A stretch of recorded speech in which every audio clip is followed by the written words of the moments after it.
The 2022 NFL schedule gets released tonight, so instead of doing the mailbag on Friday, let's go ahead and do it today on a Thursday, right here on Locked On Panthers. You are Locked On Panthers, your daily Carolina Panthers podcast. Part of the Locked On Podcast Network. Your team every day.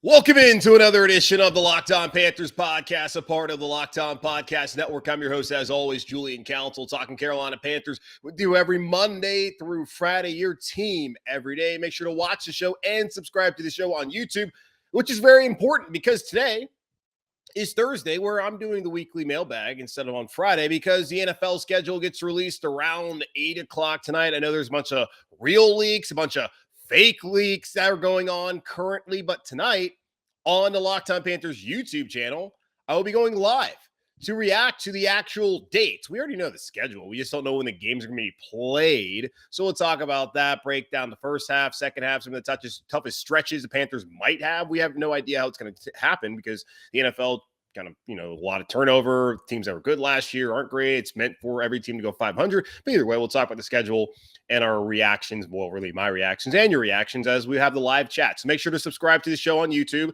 so you don't miss when I go live, probably around 8:30 tonight. Not really sure when the full Panther schedule will be out, but we will talk about that there later on. Now, if you missed the live show, or any live shows, that's okay. You can check out the podcast over on Spotify or Google Podcasts or Apple Podcasts or Odyssey. Every one of the live shows is later on found on those locations. So rate, review, and subscribe there. And follow me on Twitter at Julian Council. So next week, you can participate in the Weekly Friday Mailbag. That will actually take place on a Friday. So either at me at Julian Council on Twitter, DM me at Julian Council on Twitter, or leave a comment on a YouTube show from that week. Without further ado, let's go ahead and get into it. Another edition of the Weekly Friday Mailbag here on Locked On Panthers. We'll start off with Travis, who asked, next year, if Matt Corral or Sam Darnold isn't the guy for 2023, do you think it would be better to get another vet instead of a rookie? And if so, who should we target? So basically, you're asking, like, if Matt Corral gets an opportunity or the organization doesn't think that he should be the starter in 2023, and then Sam Darnold, who's only under contract through the remainder of this upcoming season, if he's gone, then should the Panthers either draft a rookie or the rookie draft class coming up next year? There's names like C.J. Stroud out of Ohio State. There's Bryce Young, the Heisman Trophy winner out of Alabama. Will Levis from Kentucky is getting a lot of hype and buzz. Anthony Richardson from Florida. Could any of those guys be up there available for the Panthers if they wanted them? Or you think that they make more sense to bring in a vet? I don't know. Honestly, I'm just looking at the NFL market right now. Like Baker Mayfield is a name that they talk about who would be available next year. Jimmy Garoppolo is a name that we've talked about that would be available next year. You have no idea what's going to happen with Kyler Murray and the Arizona Cardinals situation. If I'm Arizona, if Kyler really thinks that he's that guy, okay, you don't have Nuke Hopkins for the first 6 weeks of the season. If you really can carry the team, let's see it. So maybe things deteriorate down there with Kyler in Arizona, and he might be someone the Panthers could target, and he would be a veteran. Other than that, it's really hard to know what the quarterback market will look like. We knew this time last year after Aaron Rodgers wasn't figuring things out in Green Bay, but going throughout the entire season, we knew that it was likely that he would be available, that potentially that Russell Wilson could be available. I don't know if there's any quarterbacks right now out in the market that have the kind of success that they've had that would, in fact, be available for the Panthers potentially target next year. So I don't know what the quarterback market's going to look like. And that's the scary and exciting part about how the NFL has operated the last 2 off seasons, where the quarterback carousel has just been insane. All right, moving on now to Paul.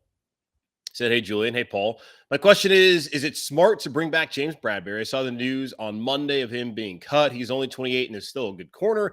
That would provide another good solid starter in that room. I am for it, other than the amount he might cost. Also, who is best Panther of all time, in your opinion, minus Cam? It would be Luke if he played for 5 more years. And what are your – and then Percy also has another question along with Paul. That's same question. What are your thoughts on bringing back James Bradberry? That position group needs one more impact player. And I don't disagree with that. You look at it right now here in early May, or mid-May, I guess, as Carolina Panthers going to head into rookie minicamp this week, and OTAs, mandatory minicamp. The guys are already there for the offseason program that's going on at Bank of America Stadium, really on Min Street at the Atrium Health Bubble and outside. J.C. Horn going to start. Dante Jackson, who came back, going to start. CJ Henderson will get snaps. You'll see Miles Hartsfield out there. I'm sure Keith Taylor will get an opportunity. I don't know where Rashawn Melvin fits in. The 7th-round pick, Kalen Barnes, Stan Thomas Oliver. You look at this season, you like the top two guys in Horn, and you like Dante Jackson. Hopefully, Henderson can come along this offseason and turn into a reliable player as well as a third corner for this team. We don't really know. There's not a lot of proven guys. Now, the thing with James Bradberry is, yes, he's going to cost a lot of money. And I would think of a contender like Kansas City, who we talked about the other day, Baltimore, Philadelphia, those kind of teams, that they were going to try and pay whatever it takes to get James Bradberry. He's going to likely command 11, 12, maybe more than that, $1 million this upcoming season. The Panthers surely have the cap space, but does he fit the defense that they want to run? Back in 2020, just based off of necessity, they played a lot of zone. Last year, they played among the most man in the NFL. And James Bradberry playing the zone scheme here previously in Carolina is more of a zone corner. So I don't know if he fits what Phil Snow wants to do and really what the Carolina Panthers want to do with their corners moving forward. So I don't know, and I don't think that he would be coming back here to Carolina as far as who's the best Panther of all time. I mean, Cam certainly might have had the largest impact of any of the Panthers just based off of, the Panthers being an organization that was terrible when obviously Carolina had great years, but they were terrible when he got here. And then he made them super relevant to where they had never been as relevant as they were with Cam Newton here in town. And I don't know if Luke needed to play 5 more years. I think Luke's going to be a Hall of Famer. So if you go based off of that, and Cam, I don't know if he's necessarily going to be a Hall of Famer. We've had the conversation. I'm sure the conversation will continue to be had in the future. Maybe Luke Kuechly. I don't really have a best one. I think obviously Smitty was one of the greatest of all time here. Julius Peppers, had he played here through the bulk of his prime, would be, I think, a no-brainer. He would be the best one. So there's plenty of options. But whoever you think is the best, that works for me. All right, Ian. Ian said, big fan of the show. I think you do an incredible job. I always appreciate your thoughtfulness and honest opinions when it comes to our beloved Panthers. Thank you, Ian. For the Friday mailbag, my question is simple. Why does it seem like there's nothing but chaos surrounding Tepper Sports and Entertainment? And is it really as bad as it looks on the outside? That was wordy on my part, so feel free to shorten this whole thing, but you didn't, of course. No problem, Ian. It's a good question because that's the thing. When I was saying, hey, David Tepper, we probably need to hear from you, man. Like, why is Matt Rhule still here? Why did you go after Deshaun Watson? And what the hell's going on in Rock Hill? He didn't want to answer any Rock Hill questions out of respect to Rock Hill. Deshaun Watson is on another team, the Cleveland Browns, so he could hide behind, I can't talk about other players and other teams because that's tampering. And he did answer the question about Matt Rhule. And we saw, I think it was Monday of this week, where Nick Kelly, who had been the president of Charlotte FC, then became the CEO of Tepper Sports and Entertainment when Tom Glick, who originally was the CEO, mysteriously left. He became the CEO back in February and lasted a whole 3 months on the job. So it is weird that someone who is seen as a rising star in the sports entertainment business in America, who left a good job at Anheuser-Busch to come here to be the president of Charlotte FC, then ascends in less than a year's time to CEO of Tepper Sports and Entertainment. For him now to leave, it is weird.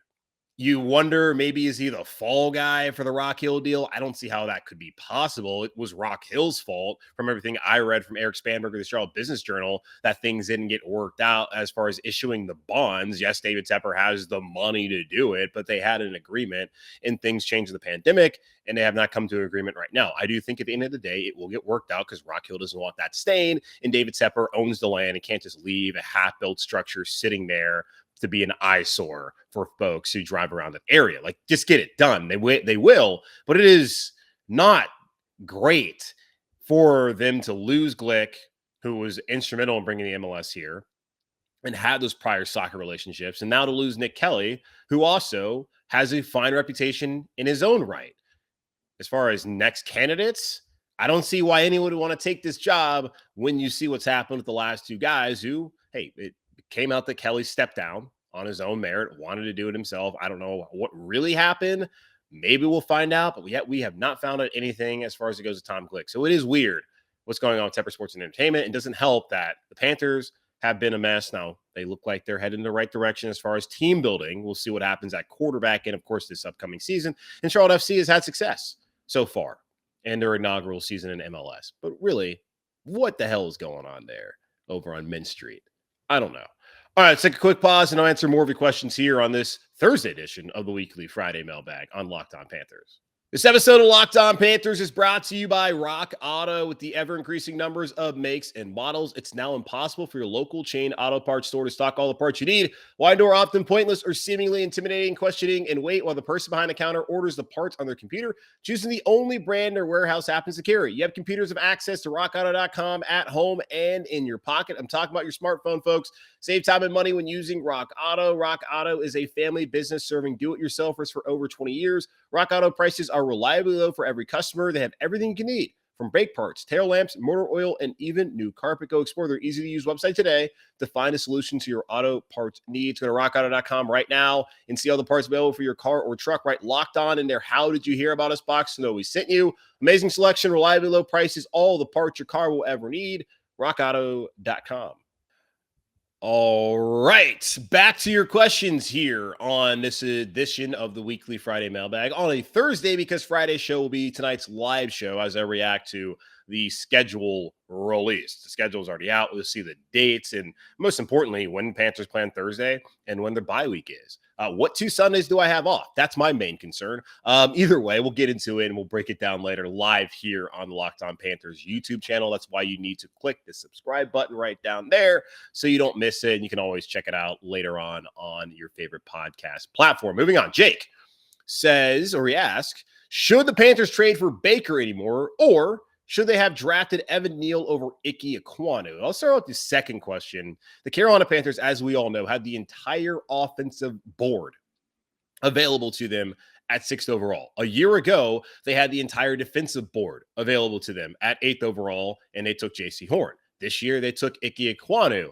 I would think that the Panthers got the guy that they wanted and that he was rated higher on their board than Evan Neal. So I'm not going to say that they should have drafted Evan Neal. We can always play the hindsight's 2020 game later on, depending upon how their careers go.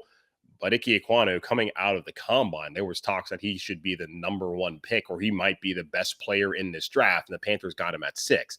Not so much of that conversation surrounding Evan Neal over the draft period that we just got out of the last couple of months. So no, I don't think the Panthers should have drafted Evan Neal over Ike Ekwonu. As far as Baker Mayfield, as Giocina Anderson reported earlier this week, and I talked about, I believe, on Tuesday's show, the door is not 100% shut on the Panthers going out there and getting Baker Mayfield. And Joe Person of The Athletic also wrote recently that potentially the Carolina Panthers could still be interested at the right price in adding a veteran quarterback, whether that be Baker Mayfield, who they've had talks about with the Cleveland Browns, or Jimmy Garoppolo, who's still trying to recover from shoulder surgery on his throwing shoulder, or that could be Nick Foles.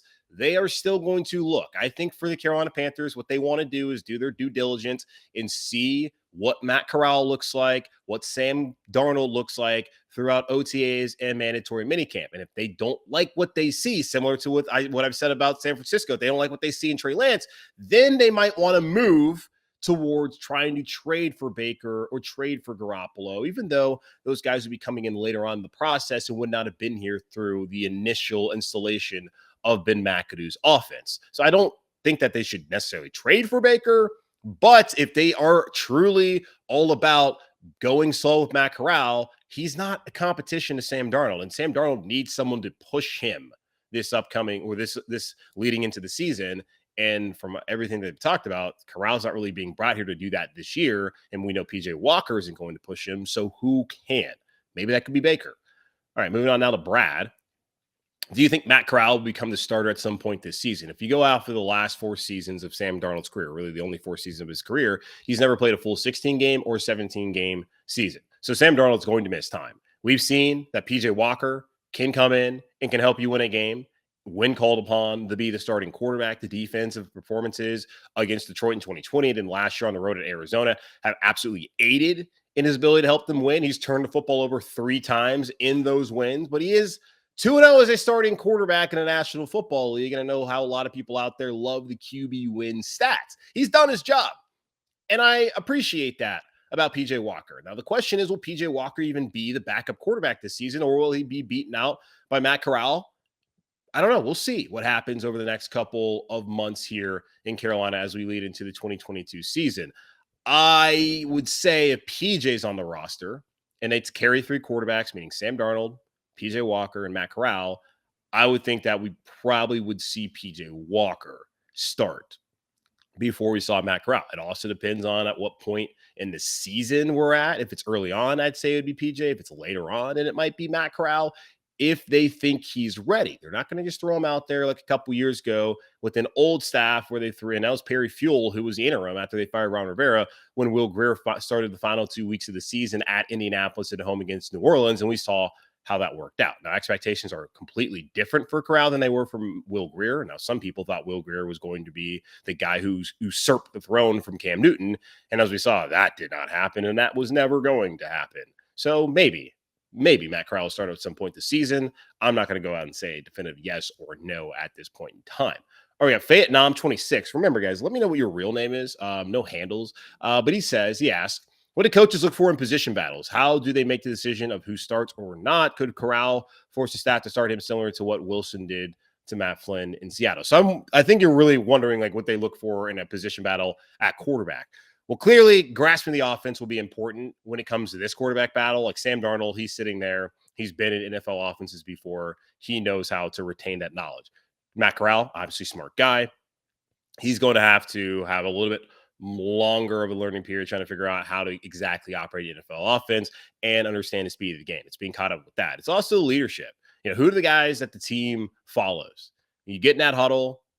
Do those guys look at you as someone who they can get behind and who they believe in? I think that's some of the things they look for. Obviously, cutting down on turnovers. That's a massive issue at the quarterback position here in Carolina over the last couple of seasons. Is one of the guys going to be able to take care of the football? So you don't have the ball, you can't have success on offense. And Sam Darnold, as we know, has struggled. Can Matt Corral, who did struggle back in 2020 with interceptions, can he come in and take care of the football and operate and execute the offense? Those are some of the things that they'll be looking for. And it's possible, as Scott Fitter's kind of alluded to in the past, that, hey, in Seattle, we got Russell.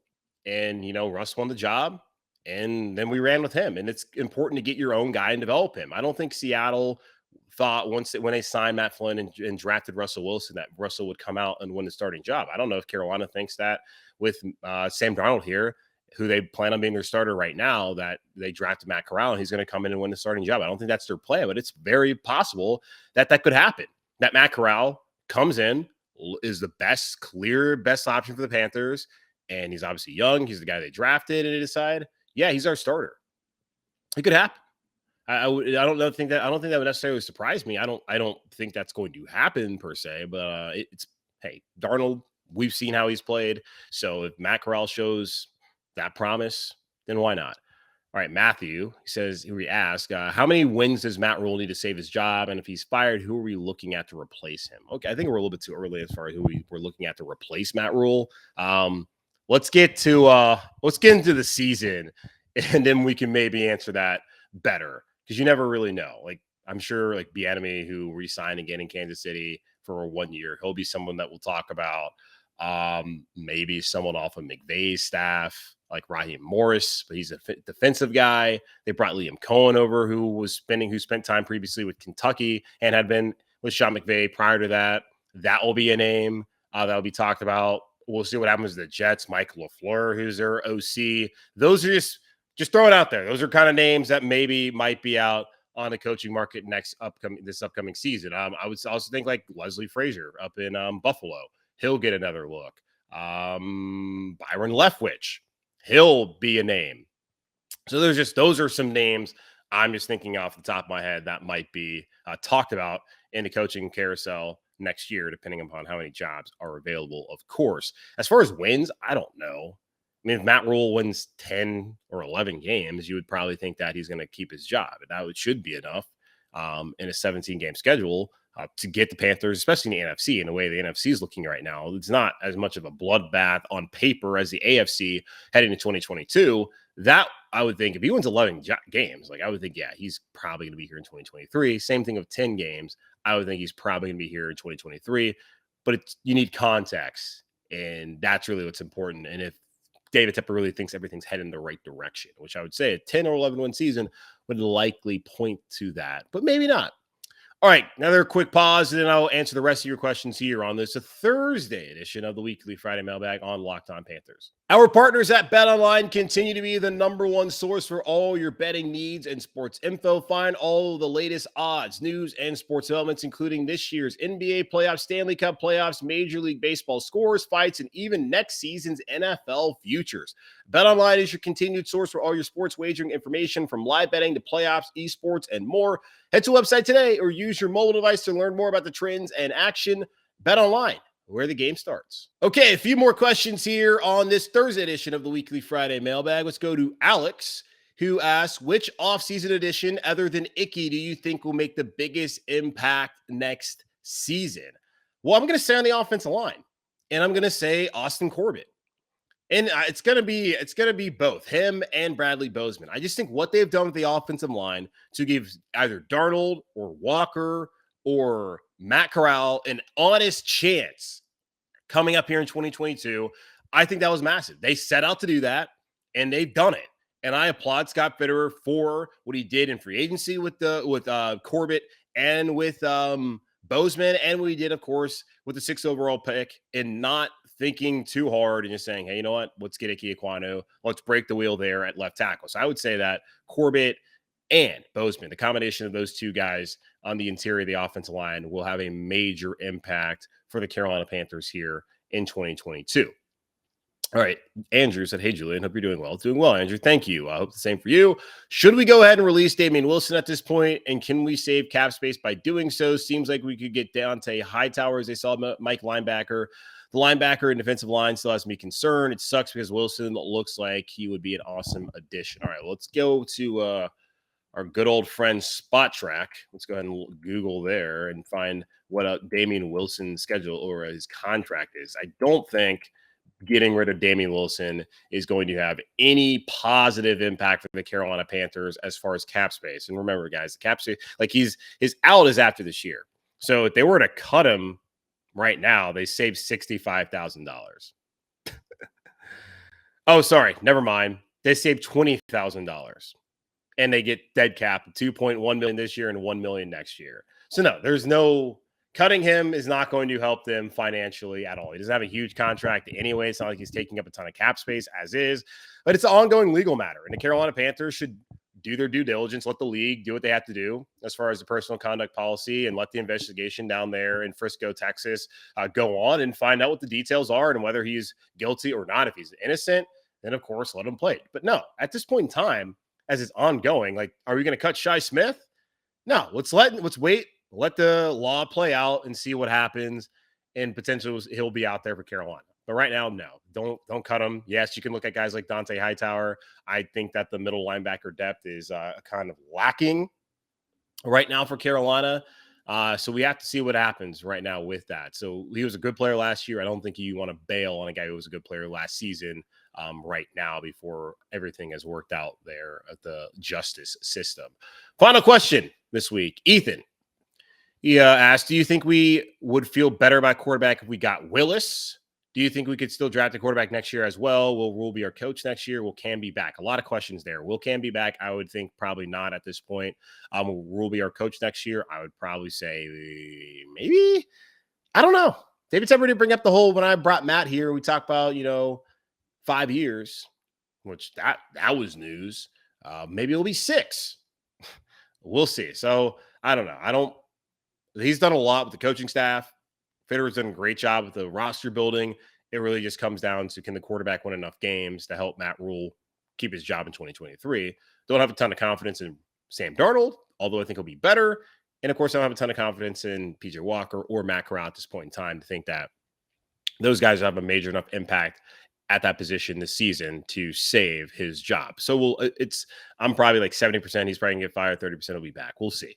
As far as the Malik Willis thing, I mean, I feel like we wouldn't have any conversation at all about Willis playing this year, just based off of what the conversation was throughout the draft process that he needed a year. Like now, Panther fans are kind of like, some people are patient, others are like, let's see Matt Corral, or they think that they'll see Matt Corral at some point this upcoming season. I don't think that would be the case at all for Malik Willis. I don't think I would necessarily feel better about it. There's a thought that he has the highest upside, but we got to see it. So, and yeah, I do think they could still drop the quarterback next year. If the quarterback play this year is not great from Darnold, and considering that Corral's a third-round pick, and just the history of those guys, they don't typically tend to turn into franchise quarterbacks. And if there's a guy who has even greater upside and talent sitting there, wherever the Panthers might land, if they land in the top 10 next year, I don't see why they wouldn't go out there potentially and draft a quarterback. They thought that guy would be a better option for them long-term than the guy that they just drafted at Ole Miss, that being Matt Corral. All right, that's going to wrap up this edition of the Locked On Panthers podcast, a part of the Locked On Podcast Network, again, hosted by yours truly, Julian Council. Programming note later on tonight, why it's important for you to subscribe to the show right here on YouTube. Going to go live, reacting to the Carolina Panthers 2022 schedule. Who will they start off with? Who will they end with? Who will be their Week 11 opponent? When will the bye be? What will be the Carolina Panthers record following the 2022 season? We'll talk about all that tonight. So subscribe here on YouTube to catch that show live. If you don't catch it live, that's okay. That will be Friday's podcast, which is why we did the mailbag today. And you can check that out on all the podcasting platforms out there: Apple Podcasts, Spotify, Google Podcasts, Odyssey, and Stitcher. Rate, review, and subscribe to the show there. And follow me on Twitter at Julian Council. So next week you can participate in the Weekly Friday Mailbag. That will actually be on a Friday. So either at me at Julian Council, DM me at Julian Council, or leave a comment on any of the YouTube shows from that week. Just put Friday Mailbag and your name, and I'll get to your question next Friday. But in the meantime, stay safe, keep pounding, and I will talk to y'all later tonight as the Carolina Panthers have their 2022 schedule.